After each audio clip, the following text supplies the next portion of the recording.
la vida de su oponente, de su contendiente. Era increíble ver esas luchas de gladiadores en el circo. En ocasiones llegaban a combatir hasta cientos de parejas, hasta 300 parejas se llegó a contabilizar en una ocasión. Los gladiadores salían al circo. Era una procesión multicolor, con diferentes armaduras, diferentes defensas, diferentes armas. Desfilaban.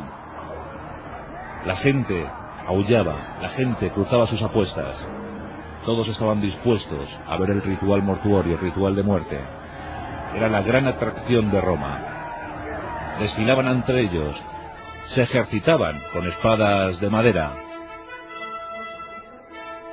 Era tremendamente vistoso. Y ante ellos, el César, el Imperator, el máximo exponente, la máxima cabeza del imperio. Más no se le podía pedir a una civilización como aquella. Las decenas de combatientes miraban fijamente a su César y levantando el brazo armado lanzaban su famoso saludo: Ave Imperator, moriturim te salutan. Ave César, los que vamos a morir te saludan. El César daba la orden de empezar y comenzaba el combate real, un combate feroz. No había oportunidad. Solo se trataba de vivir o morir. A veces los combates duraban horas, hasta que finalmente los dos guerreros caían rendidos, llenos de heridas, cubiertos por la sangre. Era difícil saber entonces quién había ganado. Tremendamente difícil, pero si uno de ellos se levantaba, miraba al público y pedía la aprobación para su acto. El público, en ese caso, si le había gustado el combate, decía, levantando su pulgar y agitando sus pañuelos: Nisum. Nisum significaba vida para el vencido. Lo más frecuente era que el público dijera Yugula. Yugula significaba degollamiento. En ese caso, el pulgar miraba hacia el suelo. El gladiador vencedor debería acabar con la vida del vencido. Y lo hacía efectivamente, degollándole. Antes habíamos enunciado algunos tipos de gladiadores, pero había otros, había muchísimos. Por ejemplo, ahí estaban los mirmillones. Los mirmillones utilizaban el escudo galo y la espada larga. Eran muy fieros, muy contundentes. Los esedaris eran jinetes y también además conducían carros de combate, carros de guerra. Había también gladiadores especializados en la lucha contra las bestias. Gladiadores que luchaban contra felinos, otros que utilizaban jabalinas para cazar gacelas. Y luego había auténticos actores. Por ejemplo, cuando se reproducían a escala real barcos y con ellos se hacían combates en la arena del circo. Se reproducían viejas batallas.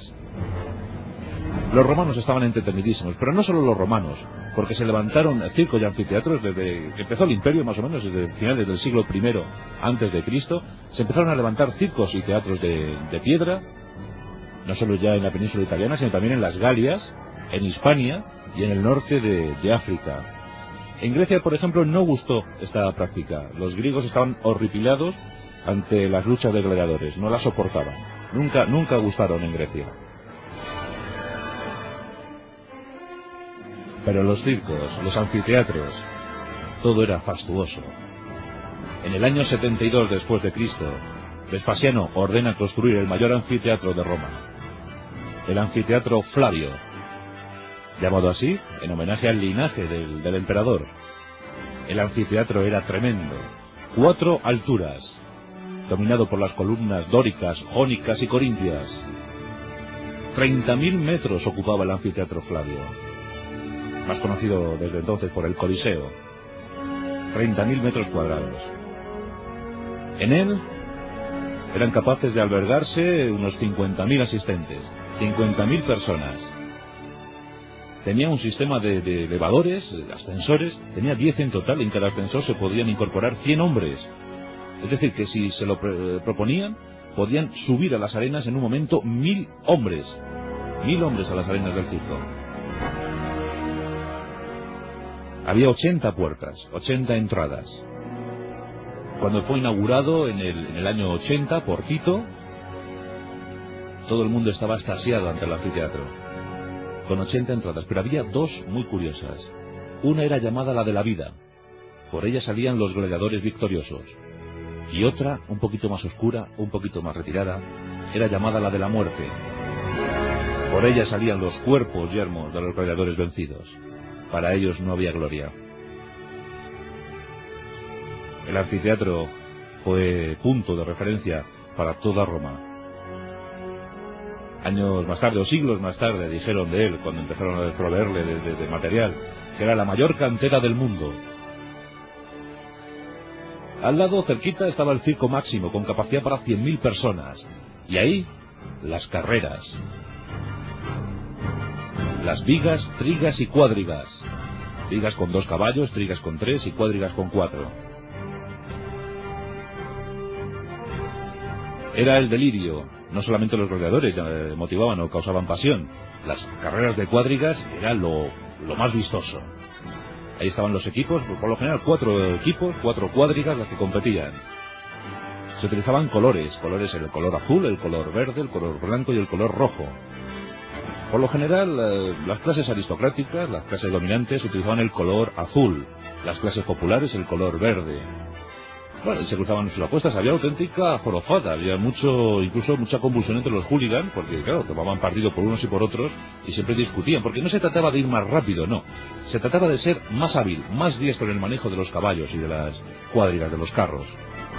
Lo mejor era entorpecer al rival. Todos lo pudimos ver en Ben-Hur, ¿verdad? Ben-Hur es la gran carrera. El caballo más importante, el de la izquierda, el que debía girar. Por eso no iba unido al carro. El caballo de la izquierda iba unido a su compañero más inmediato. Había corredores extraordinarios. Uno de ellos, de origen lusitano, llegó a ganar más de 1460 carreras. Consiguió hacerse con un patrimonio de más de 35 millones de sestercios.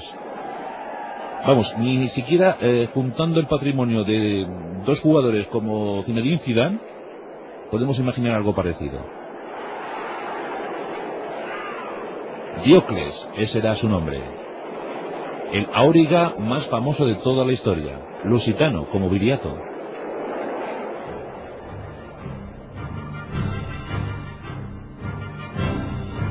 Los gladiadores, la sangre de gladiador.